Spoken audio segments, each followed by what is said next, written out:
So as we establish parameters of the problem, some of these parameters will make sense. Some are always going to be this way, but some are things that you should be listening for in the problem. So indicating that there's no friction in the bearings is saying that there's no frictional torque on the pulley. So that won't always be the case. And I would say that in a problem where maybe you're supposed to be measuring something and you get a discrepant response, like you measure something and the acceleration was less than you expected, one of the outcomes could be, well, there's probably a frictional torque in the pulley, something that occurred that you can't see because it's not scraping, but in the middle, the thing that it's connected to was applying a torque at the center. Does that make sense? A frictional torque. Anytime you've spun something, if it stops spinning, probably there was a frictional torque acting on it eventually. Does that make sense? But let's assume there's no frictional torques. Let's also go ahead and give some shape to this. Let's say it's got a radius of r. We're wrapping the string around the outside edge of it. And let's say the pulley has mass. I want you to see something, so I'm going to make the mass of the pulley just m. It's important that you see something at the end, so I don't want to obscure this by making it 5m or 8m or something like that. Does that make sense? I'm going to leave it just m. And we'll make this box, say 3m, and this box m. That way we have a clear, distinct idea of the way in which the system is going to behave. Does that make sense? All right.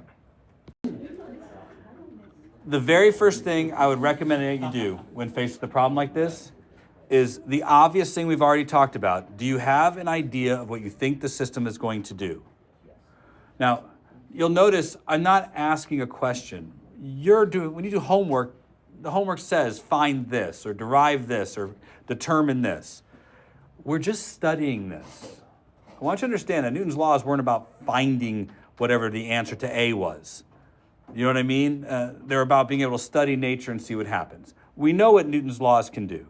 They can tell us the size of an individual force, or they can tell us the size of an acceleration of a system. That's what they're good at. That's what they're made to do. So at the end of the day, we're probably going to be finding a tension or an acceleration. But we're just going to use Newton's laws to analyze the situation. So let's make some overviews. Can we all agree that it's very likely that the heavier mass is going to go down and the lighter mass is going to go up? It's very likely that the pulley is going to be spun due to the action of the motion of those two masses. All right, so when we talked about this before, the first thing we did was we went through and we applied whether we thought it was a first law problem or a second law problem to each portion of the question, right? We're going to do the same thing, but now when we apply that, we have to ask ourselves, is the object changing location or is the object changing the direction it's facing? So is it a first law problem for translational motion or a second law problem for translational motion? And then repeat that for rotational motion. Let me give you an example. Let's look at mass m. Do we think mass m is going to accelerate? Is it going to accelerate by changing direction, accelerate by changing the direction it's facing, or both? It's a complicated thing, but it's not that complicated. Is it going to go up or down? No. Is it going to turn left or right? No. Okay, do you see what I'm trying to say? Right, remember, changing the direction you're facing is spinning, and changing where you are is translational motion. So I think net force is going to equal ma for that box, but I think net torque is going to equal 0. And I'm talking just about this box. Now do you understand what we're doing? We're trying to assess each object. We already indicated that we think this box is going to go down, this box is going to go up, and this thing is going to spin. We already assessed that. What we're trying to do now is apply Newton's laws, but we have to apply both of them to each object.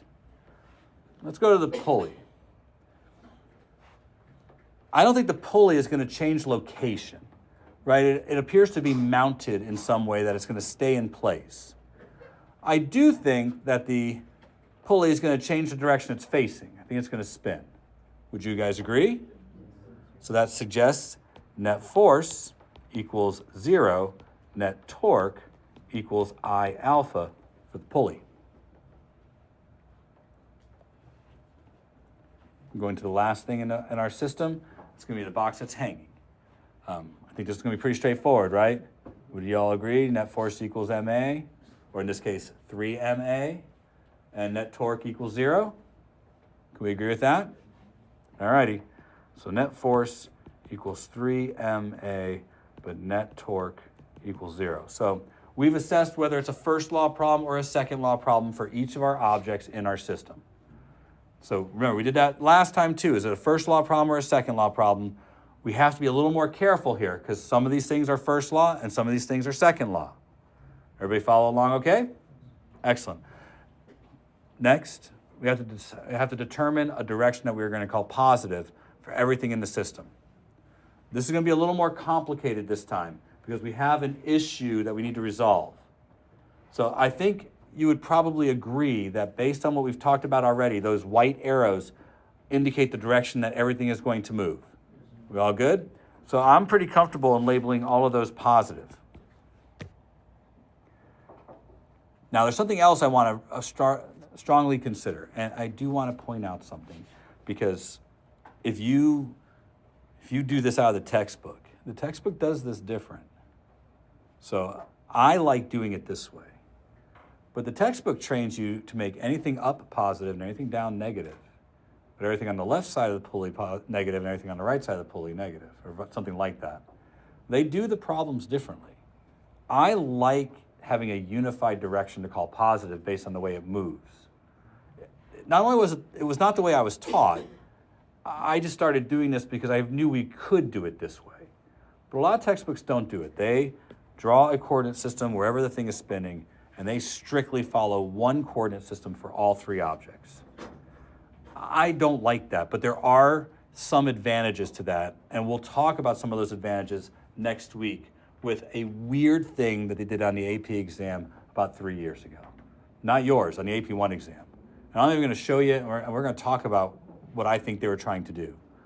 But I always break the problem up into small pieces.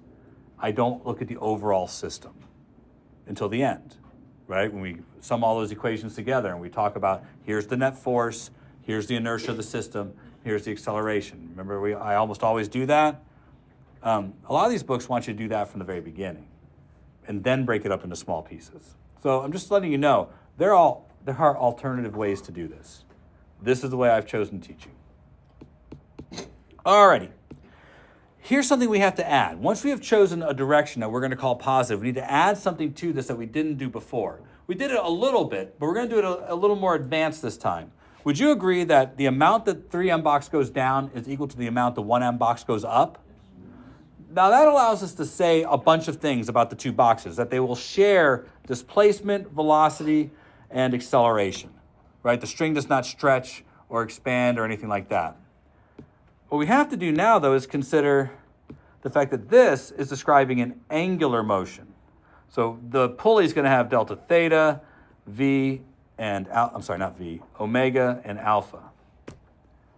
What we need to ask is the motion of the pulley linked together with the motion of the boxes? Now, that one, be careful. What we're looking to ask is, does the string slip with respect to the pulley?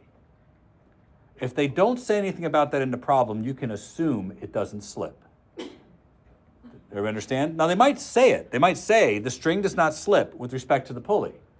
If they don't say it at all, you can assume it.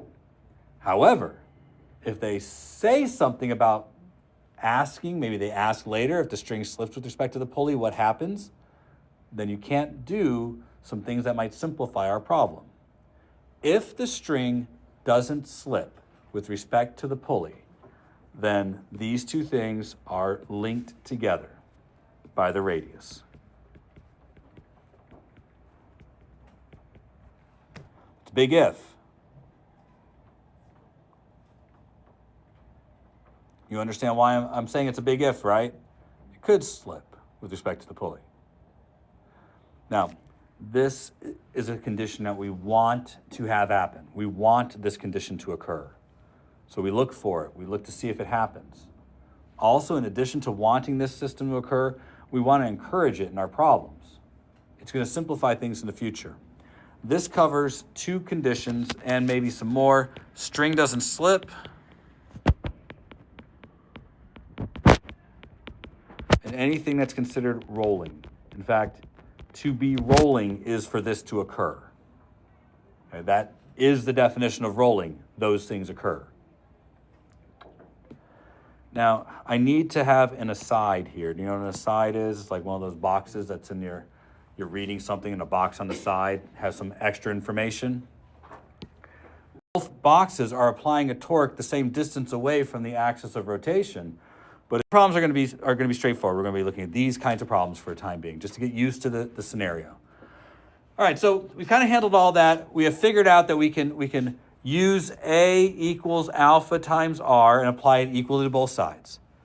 The rest of this problem is pretty much going to be the same as what we've done before. So I think the best place for us to start is with torque, because the other two things we've done before, and there is something new. And we talked about this yesterday. I want to reiterate it today. So if we talk about the pulley, I think the pulley is experiencing 4 forces. Do you think so? Would you agree there's a force here? Would you agree there's a force here? Okay. Would you agree the pulley has weight? And of course, if those were the only forces acting on it, it would accelerate downwards. So I think whatever it's mounted to must be pulling up on it, right? 4 forces acting on the pulley? There was 4 forces acting on the one yesterday. We left out gravity. I think it's because we were rushing towards the end of class. But yeah, 4 forces acting here. Now, 2 of these forces don't matter for this problem, right? Because 2 of these forces aren't going to be causing a torque because they're at the center. And I'm pretty sure the system's going to rotate at the center. So I'm not too worried about those 2 forces. I would be if perhaps something comes into play, and something will come into play in this problem. We're going to talk about it at the end, the very end of this question. So I don't want to just throw that away. I'm not going to worry about it right now. The motion of this system isn't dependent on this being true, this being part of our problem. This is just what makes sure the pulley stays in place. You follow me? So for the time being, I'm going to just kind of ignore that and focus on this. Now, I don't want to do this, but I'm going to. Yesterday we explained why this is true, but I want to reiterate it. One of these is not the same as the other, even though it's the same string, right? We have to have an unbalanced torque in order to cause the pulley to move, so those 2 tensions cannot be the same.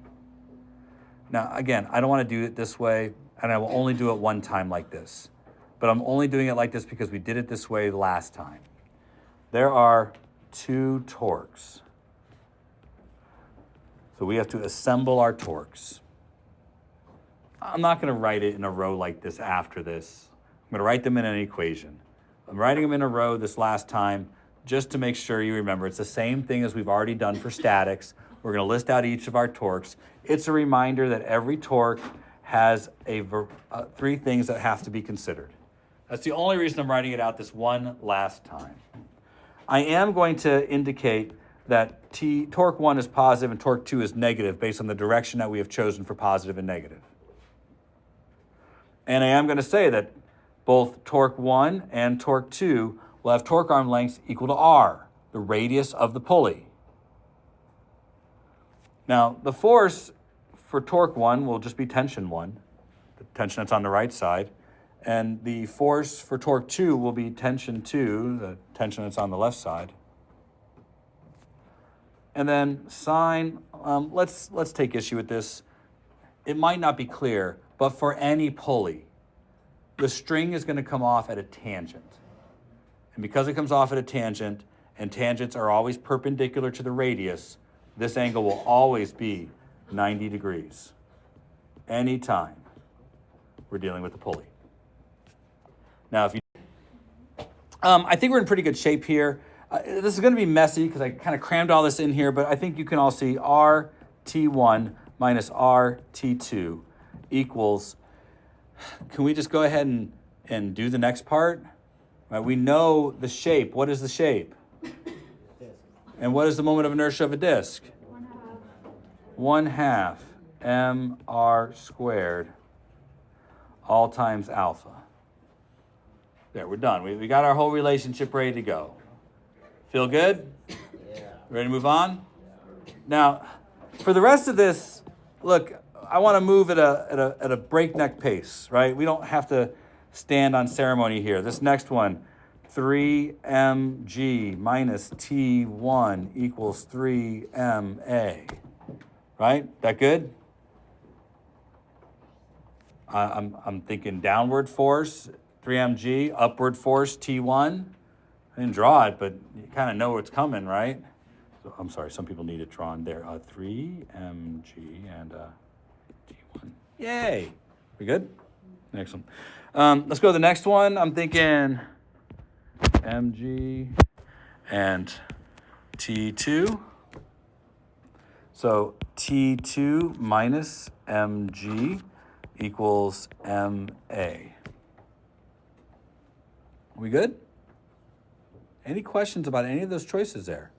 Because this part has done a lot. So again, we've reached the end of this problem in that Newton's laws generate relationships that may or may not be used to successfully answer the question at hand. Now we have to come up with the question, but we can use this to study our system. All good? How about we go ahead and find an expression for the acceleration? That seems like the right thing to do. So I'm going to do that off to the side here because this is kind of a mess. So if I recall, I have 3mg minus T1 equals 3ma. And I have, let's see, a T2 minus mg equals ma. And I have RT1 minus RT2 equals 1/2 mr squared alpha. I'm just rewriting it. You have it right in front of you. I just need more screen. But it's nice for you to rewrite it. So you saw what we did. You have some instructions, right? You're giving yourself some things to do. Is there anything you need to add to your instructions right now while it's fresh in your mind, while you're looking at that mess you call your notes? That's just a whole bunch of equations. Do you have anything you want to add right now to tell you how you got there? So when you're doing your homework this weekend, you'll say, I don't know what I did. Take a moment. Look at all of these things. What did we do to get here? If you need to tell yourself something, so if there was a frictional torque, I wouldn't necessarily know the size of the frictional torque, or maybe I'd be given some information. So right now, I just put a placeholder in there that says there is a frictional torque acting on the system here. And perhaps I would have information. Remember, a torque doesn't have to be R times F times the sine of an angle. They can actually just say there is a 2 meter Newton torque that acts due to friction. Especially since friction would be acting at the center there. That might be a very small torque arm. I want you to imagine if you ever spun anything in your fingers and you feel it spinning around in your fingers, you pressing on it is applying a torque. So it'd be something like that. You know, so with bearings, it would be like that. So they might just give you the value of that. There's no mu times the normal force thing for a frictional torque, I guess is what I'm saying. Now, you asked. We're being thorough today. That's good. All right. There's not a whole lot left to do here, but there is something critical. I've got 4 unknowns and 3 equations. If we consider A is an unknown, we want to find out what A is. T2 and T1 are internal forces in our system. But alpha is also an unknown. But the truth is, we know about alpha, right? We know how alpha and A are related. So we can use that because A equals alpha times R. Right? We know that they're related. That's why I said it's critical to ask if that's true, and then if it's true, it's certainly going to come to play in our problem. So let's go ahead and add that. And by the way, it is almost always worth a point on an FRQ to come to that conclusion if it's something you can use. Because watch what happens. Do you see the algebra that's about to unfold? Like every one of those R's cancels out? Good. Good. So we're left with T1 minus T2 equals 1/2 ma. Right? All the R's cancel out there.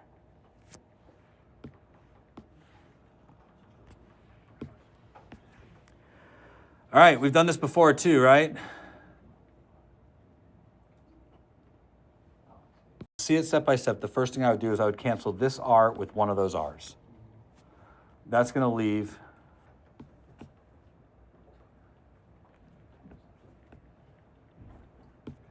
that okay? There's an R in this term, an R in this term, and an R in this term. Every single term has an R in it. That good? All right, excellent. Obviously, I have a positive T1 and a negative T1. If I add these equations together, they're going to cancel out. And I have a negative T2 and a positive T2. If I add these equations together, they're going to cancel out. All good? Do you guys see that? So I'm adding these three equations together, all in a row. So when I add them all together, I will have 3mg, that'll be left, minus mg, that'll be left, equals, let's put them all in there, 3m plus m plus 1/2 m, all times a.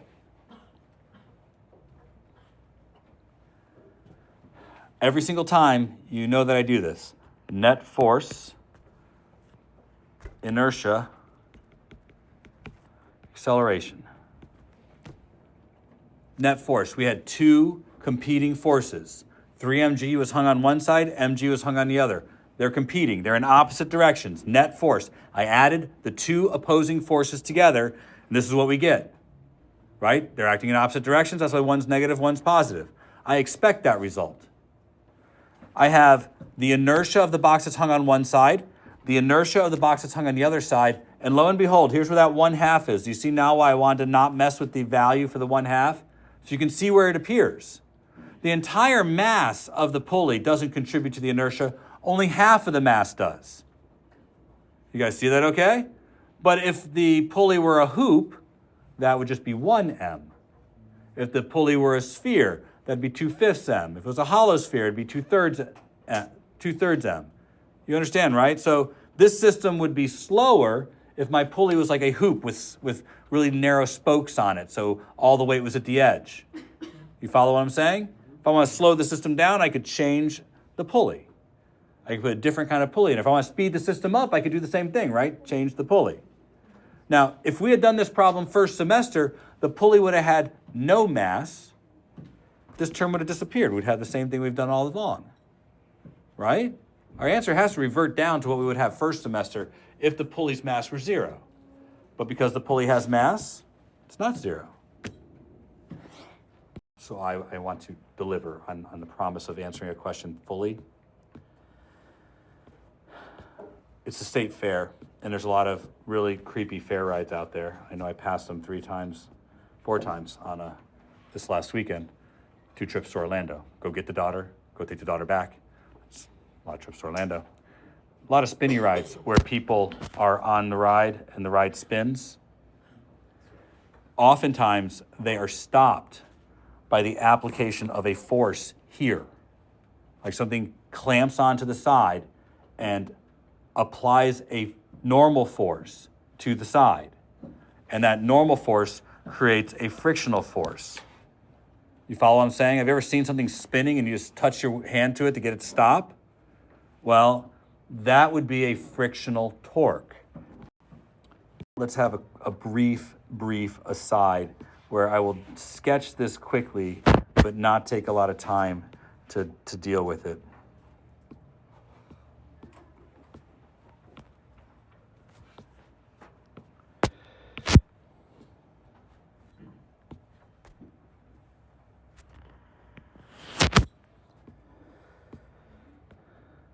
Be afraid.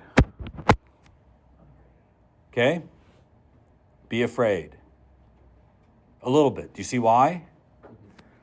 This is a situation, and it's not an unusual one, in which I have 2 different radii. Now, this is not uncommon. My bicycle is full of this, right? Multiple radii. Some things that are concentric, some things that are collinear. We haven't really covered those terms too much, but we will. But this is gearing. That's how gearing works. Now, this problem, I don't know which side has the larger torque on it, right? Because we were in the other problem, but in this one, I have two boxes that are clearly different sized, but also applying their force at different torque arm lengths. But also, let's just for argument's sake, say that this is the direction of rotation. Well, then the motion of this box, its velocity is going to be equal to omega times, say, R1, where this is R1. And the acceleration of this box is going to be alpha times R1. While this box, R2, will have a velocity equal to omega times R2 and an acceleration equal to alpha times R2. So these two accelerations, not the same. But the angular acceleration would be, because that's the disk. You see what I'm talking about here? So we'd have a situation in which our accelerations were different. So that's not, I'm not saying be scared of this, but be non-complacent about this, right? Be mindful, be watchful.